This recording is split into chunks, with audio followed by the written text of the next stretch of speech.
Өлкөдө коронавирустун жайылып кетүү коркунучу дагы деле бар. Бул тууралуу өкмөт үйүндөгү маалымат жыйынында биринчи вице-премьер-министр Кубатбек Боронов билдирди. Күнүнө ооруга чалдыккан 10-20 адам катталып жатат. Алар үй карантининде жана обсервацияда жаткандардан чыгып жатат. Ал эми ошонун арасында белгилери жок, башкача айтканда өзүнүн ооруганын, кайсы жерден жуктурганын билбеген 2-3 адам чыгууда. Айрымдары аны билсе дагы жашырып, өзүн өзү дарылагандар бар. Ага байланыштуу штабтын чечими менен атайын мобилдик топтор түзүлгөн. Бүгүнкү күндө эл жашаган 114 аймакта коронавирустун очогу бар деп аныкталды. Мобилдик топтор ал жерлерде жашаган биздин жарандар арасында сурамжылоо жүргүзүп, күмөн жарала турган болсо дене табын текшерип, зарыл учурда экспресс анализ алып, анын жыйынтыгына жараша андан кийин иштерди аткаруу боюнча жумуш алып барууда. Ал иштердин жыйынтыгында кээ бир аймактарда ооруну жуктуруп алган, кимден жуктурганын билбеген жарандар чыгууда. Буга байланыштуу кооптуу деп эсептелген жерлерде өзгөчө абал режимин узартуу сунушун киргиздик, деди ал. Кээ бир аймактардан ошол бүгүнкү күндө өзү билбей же болбосо буга чейин кимден жуктурганын билбей жүргөн жарандарыбыз дагы табылып жатат. Ошого байланыштуу кечээ ошол коопсуздук кеңешинин отурумунда оперативдик штаб сунуш киргизген. Бизде кооптуу деген жерлерибизде дагы өзгөчө абал режимин узартып туруу боюнча мен айткандай бул кабыл алынды. Ошонун негизинде биз азыр жумуштарды жүргүзүп жатабыз. Биздин буга чейинки жүргүзгөн анализдерибиздин негизинде 30 апрелге чейин биз атайын бүткүл дүйнөлүк саламаттык сактоо уюмунун методикасына салып, Кыргызстандагы болуп жаткан көрүнүштөрдү анализдеп чыгып эсебин чыгарганбыз. Биздин эсеп боюнча 30 апрелге Кыргызстанда 770 оорулуун тегерегинде, ушул сандын тегерегинде оорулуу болуш керек болчу. Мына өзүңүздөр билгендей бүгүнкү күндө 29-унда 729 оорулуу болуп турат. Биз ойлойбуз, ошол биз жасаган расчеттун негизинде, ошонун негизинде эле биз мына иш алып барып атабыз. Кыргызстанда 29 апрелге карата коронавирус жуккандар менен жакын байланышта болгондордун саны 3009 адамга жетти. Бул тууралуу өкмөт үйүндө өткөн маалымат жыйынында Саламаттыкты сактоо министрлигинин коомдук саламаттыкты сактоо башкармалыгынын башчысы Айнура Акматова билдирди. Анын айтымында байланышта болгондордун саны эпидемиологиялык изилдөөлөрдүн жүрүшүндө өзгөрүшү ыктымал. Акматова кошумчалагандай, Кыргызстан боюнча обсервацияда 1000 адам жатат. Белгилей кетсек, 29 апрелге карата Кыргызстанда коронавирус жуккан жаңы 21 учур аныкталып, өлкө боюнча COVID-19 вирусун жуктуруунун 729 учуру катталды. Алардын ичинен 437 адам айыгып, ооруканадан чыгарылды. Учурда стационарда 284 адам бар. Алардын ичинен 4-өө реанимацияда, 8 адам көз жумду. Кыргызстанда жалпысынан тастыкталган COVID-19 инфекциянын саны 720 учурду түздү. Анын ичинде Жалал Абад областында 113, Ош областында 161, Ош шаары боюнча 110, Чүй областында 52, Бишкек шаары 180, Баткен областында 9, Нарын областында 94 жана Ысык Көл областында 10. Бир сутка ичинде коронавирус жуктуруп алган медицина кызматкерлеринин саны 6-ны түздү. Алардын ичинен Бишкек шаарында 2, Нарын областында 3 жана Ош областында 1 медициналык кызматкер. Жалпысынан республика боюнча COVID-19 диагнозу менен кызматкерлердин саны 191 учурду түздү. Өлкө бюджетине салык жана баждан дээрлик 10 миллиард сом түшпөй калды. Бул тууралуу өкмөт үйүндөгү маалымат жыйынында вице-премьер-министр Эркин Асрандиев билдирди. Чек ара жабылгандыгына байланыштуу бажы тармагында пландалган жыйымдын 45-50% чогулбай калды. Ал эми салык жагындагы чогултуулар биринчи кезекте кыйыр түрдө импорттун кыскаргандыгына байланыштуу болду. Бизде импорттун 70% Кытай менен болгон. Импорттун кыскарышы биздин ички өндүрүшкө таасирин тийгизет. Себеби биздин өндүрүштүн көп жагы Кытайдан келген чийки зат менен байланышкан.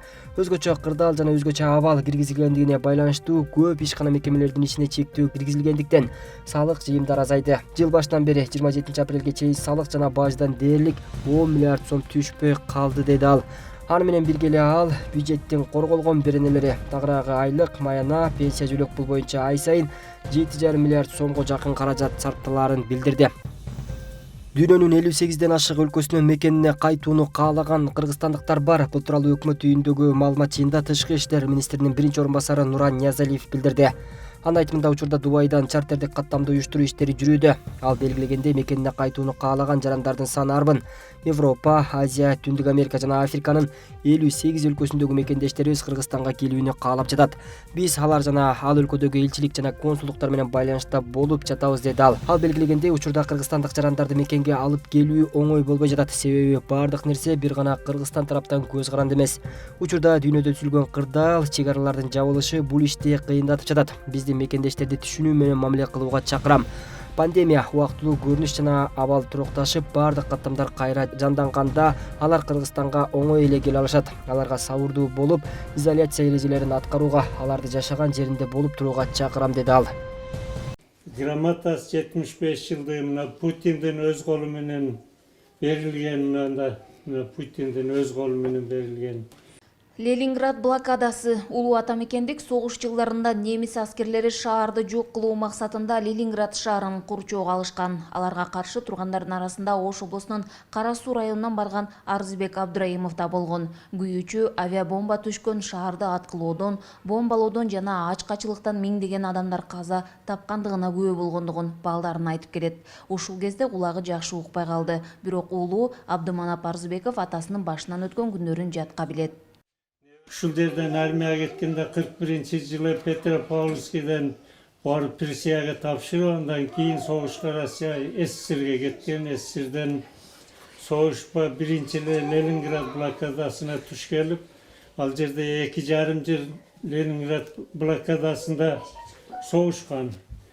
100 жаштагы согуш ардыгери Арзыбек Абдраимов 4 жыл согуш талаасында жүрүп, чоң шаарларды бошотууга салым кошкон. Жеңиш оңойлук менен келбегенин, согуш талаасында кан кечип душмандарды жеңип, эркиндикти элге алып келишкендигин айтып келет. Ленинград салгылашында германиялык аскерлер оор жоготууга учурагандыгын балдарына айтып берген. СССРдин суугунан көпчүлүк солдаттар, немистер тоңуп өлгөн деди. Ошолорду өз көзүбүз менен көрүп, биз ошолор менен согушканбыз дейт.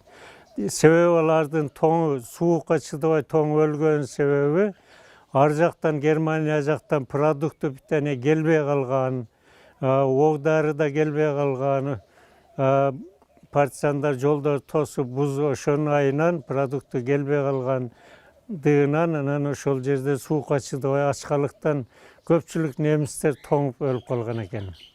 Улуу атамекендик согушка Кыргызстандан 360 миңден ашуун жоокер катышкан. Алардын ичинен 90 миңден ашууну согуш талааларында баатырларча курман болушкан. Кыргызстандык 150 миңден ашык жоокер күжүрмөн ордендер жана медалдар менен сыйланышкан. Булардын арасында 29 жоокер даңк орденинин толук ээси, 73 жоокер Советтер Союзунун баатыры деген наамга татыктуу болушкан. Жыл сайын алардын эрдиктери эскерилет. Жеңишке жетебиз деген үмүт өчкөн эмес деген ардагер согуштан кайтып келип, мекенге жеңиш менен кайтуу сыймык болгондугун айтат. Андан кийинки жашоо уланып, колхоздо бригадир болуп иштеген. Кайтып келгенден кийин колхоздо бригадир болуп иштеп жүрүп, чоң ийгиликтерге жетишкен. Ленин орденин алган, эмгек кызыл ту орденин алган, бул жерде депутат болгон айылдык советке. Медалдары көп, колхоз областтан берген, Кыргызстандан берген медалдары бар. Абдыманап Арзыбеков Кара Суу районунун Кыргыз Чек айылында туулган. Жубайы экөө 10 балалуу болушкан. 5 уул, 5 кызды татыктуу тарбиялашты. Учурда 100дөн ашуун небере, 115 чебере, 5 кыбыранын чоң атасы. Гүлжан Ажиматова, Бектур Калыбек уулу, Ош облусу.